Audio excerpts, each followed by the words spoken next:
भारत और पाकिस्तान जब से बतौर स्वतंत्र देश पैदा हुए हैं, तब से दोनों देशों के बीच सैनिक और सियासी स्तर पर झड़प होती आई है और इसका खामियाजा दोनों देशों के आम नागरिकों को भुगतना पड़ता है।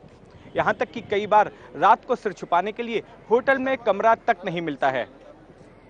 हमने इसकी पड़ताल की, लेकिन उससे पहले आइए जानते हैं कि हाल ही में मुंबई आए एक पाकिस्तानी परिवार के साथ क्या हुआ। मौला मौला मौला मेरे मौला मौला मौला मौला मेरे मौला मौला मौला। यह है मुंबई की हाजी अली दरगाह, जहां रोजाना हजारों लोग मत्था टेकने के लिए पहुंचते हैं। कोई मन्नत मांगने आता है तो कोई मन्नत पूरी होने पर।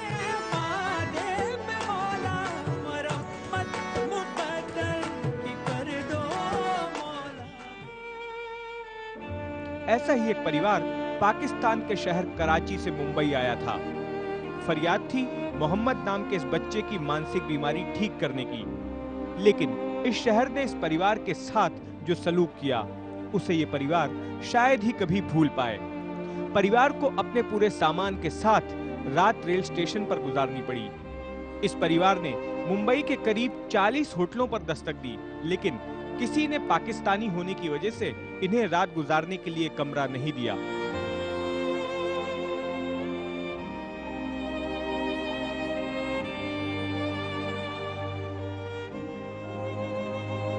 हम तकरीबन 40 होटलों में हम गए हैं, क्राफिट मार्केट की तरफ, मुसाफिर खानों में। वो सब कहते हैं कि आपके हमारे पास सी फार्म नहीं है, बल्कि हमारे को पाकिस्तानी की परमिशन ही नहीं है जो हम पाकिस्तानी को होटल दें या रूम दें। बल्कि ऐसे एक होटल वाले ने ऐसे बदतमीजी की, क्या पाकिस्तानी हो आप नीचे उतर जाओ यहाँ से।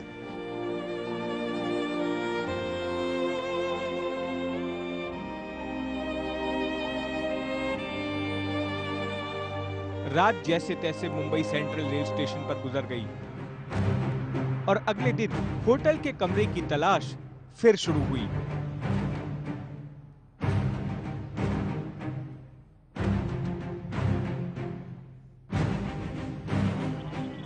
लेकिन अगले दिन भी कमरा नहीं मिला और पूरे परिवार को अपना वक्त भिंडी बाजार इलाके की एक सड़क के किनारे गुजारना पड़ा। 6 लोगों का ये परिवार बाकायदा अपने पासपोर्ट पर भारत का वीजा लगवा कर आया था। सारे नियम कानूनों पर अमल करते हुए आया था, लेकिन कोई भी होटल वाला इन्हें कमरा देने को तैयार नहीं हुआ। हाजी अली पर मत्था टेकने के अलावा ये परिवार मुंबई घूमना चाहता था, फिल्मी सितारों के बंगले देखना चाहता था। इनकी वापसी 19 अक्टूबर को होने वाली थी, लेकिन मुंबई में जो कुछ भी इन पर बीती, उसे देखते हुए ये 3 दिन पहले यानी 16 अक्टूबर को ही वापस चले गए।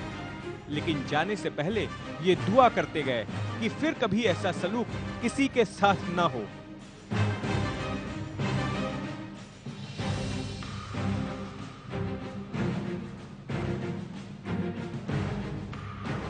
हम जिस होटल में भी गए ना, तो पाकिस्तानियों को हम नहीं दे सकते, वो परमिट नहीं है हमारे पास, यानी पुलिस का।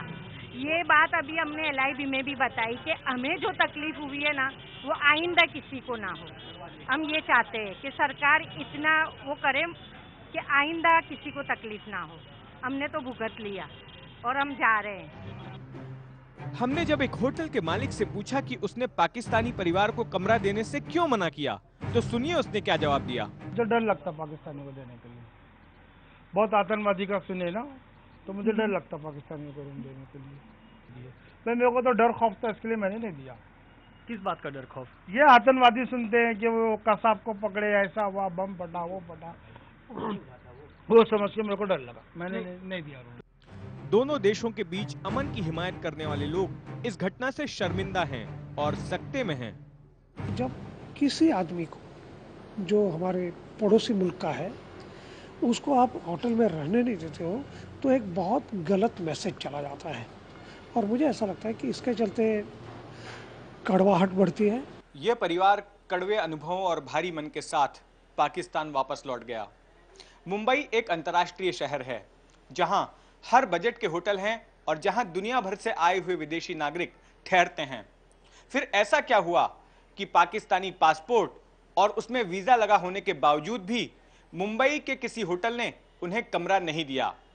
हमने जब इसकी पड़ताल शुरू की तो पता चला कि इसके पीछे जिम्मेदार है पुलिसिया सिस्टम।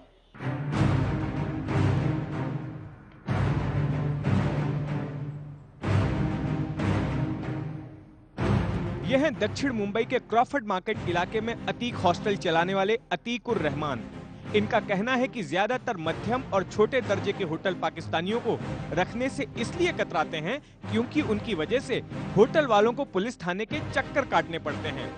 जब भी कोई विदेशी नागरिक होटल में चेक इन करता है तो उसे फॉरेनर्स एक्ट 1946 के मुताबिक एक सी फॉर्म भरकर थाने पहुंचाना पड़ता है। इस सी फॉर्म में होटल में ठहरने वाले मुसाफिर से जुड़ी तमाम जानकारी भरनी होती है। जब होटल मैनेजर सी फॉर्म लेकर थाने पहुंचता है और पुलिस वालों को पता चलता है कि पाकिस्तानी ठहरे हुए हैं तो पुलिस की एक टीम होटल आकर पूछताछ करती है। कोई होटल वाला नहीं चाहता कि वो बार बार पुलिस थाने के चक्कर लगाए और बार बार पुलिस उनके होटल पर आए। पहले छोटे छोटे बिजनेसमैन पाकिस्तानी भी आते थे जो कि छोटे छोटे होटलों में आके ठहर जाते थे। अभी वो किस्म के पाकिस्तानी नहीं आते हैं तो 3 स्टार 5 स्टार होटल में ही ठहरते हैं जाके।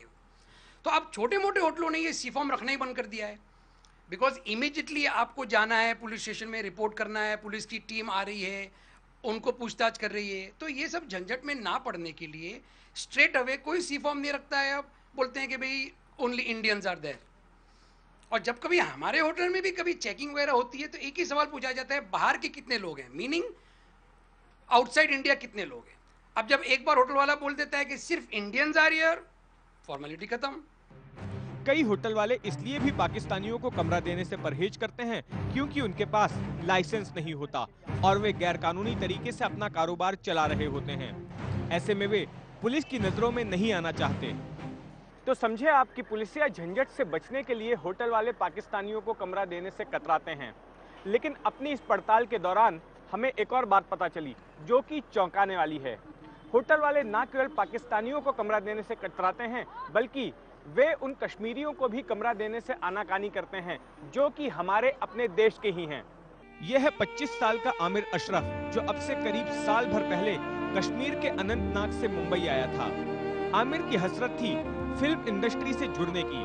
आमिर ये जानता था कि फिल्म इंडस्ट्री में जगह पाने के लिए उसे संघर्ष करना पड़ेगा, लेकिन उसे ये नहीं पता था कि मुंबई में सिर छुपाने की जगह पाना भी उसके लिए एक बड़ी चुनौती होगी। कश्मीरी होने की वजह से होटल का कमरा लेते वक्त उसे शक की नजर से देखा गया।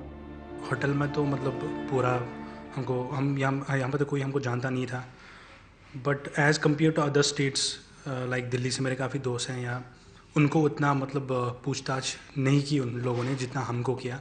हमारा कार्ड देखा गया, सब कुछ देखा गया और हमको ये बोला गया कि आपका रेफरेंस हमको चाहिए, लाइक कोई आपको यहाँ पे जानता है तो उससे हमारी बात कराइए, कोई आपको यहाँ पे जानता है तो उसका कार्ड लेके आइए। ऐसी चीज़ें हमको बोली गई जो कि मतलब मेरा एक फ्रेंड था दिल्ली से, उसको ये सब नहीं बोला गया बट मुझे बोला गया। हमको थोड़ा बुरा लगा ही क्योंकि हमारे साथ हमारे फ्रेंड्स भी थे, हम भी थे, लाइक वो दिल्ली से थे, हम कश्मीर से थे, तो उनको इतना पूछताछ उनके साथ नहीं हुआ जितना हमारे साथ हुआ। तो बुरा तो ऑब्वियसली लगेगा ही कि हमारे साथ ऐसा मतलब ज़्यादा पूछताछ हो रही है। तो ऐसा कुछ तो था नहीं, हम भी जॉब के लिए आए थे, वो भी जॉब के लिए आए थे, बट डिफरेंस तो मतलब हमने फील किया। एक एकदम यंग स्टूडेंट था, यहाँ पर किसी अपने डॉक्यूमेंट्स को वेरीफाई करने मंत्रालय में आया था या जो भी बाहर जाने की फॉर्मेलिटीज़ उसकी होंगी। हाँ, कश्मीरी, एकदम यूथ था।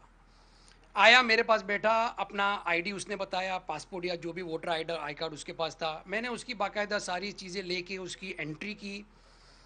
एंट्री करने के बाद में मैंने देखा तो वो रोने लगा। मैंने कहा क्यों रो रहे हो भाई? तो उसने बताया कि सर मैं कम से कम 2 घंटे से पूरे एरिया में घूम रहा हूँ और मुझे कमिश्नर ऑफिस के सामने एक होटल के अंदर मुझे लाफा मार दिया। मतलब क्यों मार दिया? मगर सर बोले मैंने कहा कि वो मेरे पास इंडियन पासपोर्ट है, मैं इंडियन हूँ। उन्होंने कहा तू कश्मीरी है, इंडियन थोड़ी है। तो जब मैंने उसको बाकायदा एंट्री वगैरह लेके जब जगह रहने के लिए दे दी तो रोने लगा।